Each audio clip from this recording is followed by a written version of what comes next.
For well over a decade, millions of moviegoers across the globe have argued over a single piece of spinning metal. The screen cuts to black before we find out if the top eventually topples over, or if our protagonist, Dom Cobb, is still trapped deep inside a dream. Cobb is a fugitive, but he is also a master extractor, a professional thief who sedates his targets, infiltrates their shared dream space, and steals their deepest corporate secrets. To clear his criminal record and return home to his children, he takes on a nearly impossible job. He has to perform Inception, planting an idea into a target's mind instead of stealing one. We have spent so much time dissecting the physics of that spinning metal that we often miss the actual psychological ghost driving this entire story. Cobb's team sedates their billionaire target on a 10-hour flight from Sydney to Los Angeles to begin a descent through 3 distinct layers of shared dreaming. Going deeper, the mind's processing speed makes time stretch exponentially in each successive layer.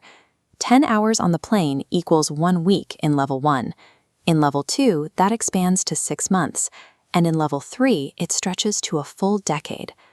To exit this massive mental labyrinth, they rely on a kick, a sudden physical sensation of falling that rouses the inner ear and pulls the dreamer awake. This highly calculated heist relies entirely on a perfectly stable subconscious.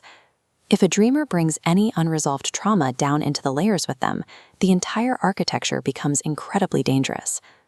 The team barely lands in Level 1 before they are violently ambushed. Their target has undergone mental conditioning, turning his subconscious into a militarized defense force that immediately shoots and mortally wounds Saito, their employer. Normally, dying in a shared dream just wakes you up. But the heavy, customized sedatives required for a 3-layer descent eliminate that safety net. If any of them die now, they will not wake up on the plane. Instead, their minds will collapse into limbo, a chaotic, unconstructed expanse of raw subconscious where a person can be trapped for decades. The real threat, however, comes from Cobb himself. He carries severe, unresolved guilt over the suicide of his wife Mal, which manifests as a violent, uncontrollable projection inside the dreamscape. Cobb's inability to forgive himself makes his own mind the ultimate enemy. Just as the team reaches the final vault, Mal's projection materializes, assassinates their target, and forces the entire mission to collapse toward limbo. Down in limbo, the space is not empty. It is an endless wasteland filled with the decaying, modernist architecture left behind by anyone who has ever been trapped there before. Cobb knows this because he and Mal previously spent 50 years stranded in this exact space. They lived like gods, building a private empire from their memories, until Mal decided to lock away her knowledge of the waking world and accept limbo as reality. To save her, Cobb broke into her subconscious safe and spun her metal top, planting a tiny, resilient idea. Her world was a lie, and she needed to die to wake up. He performed the very first act of Inception. That idea followed Mal back to the waking world. It grew like a cancer, convincing her that reality was still a dream, until she threw herself off a hotel balcony to force herself awake once more. Cobb does not merely miss his wife. He is paralyzed by the agonizing realization that his own hands constructed the psychological weapon that ultimately destroyed her. The team's architect, Ariadne, proposes a terrifying rescue plan. She and Cobb will drop directly into limbo to retrieve the target, while the rest of the crew prepares a chain of synchronized kicks.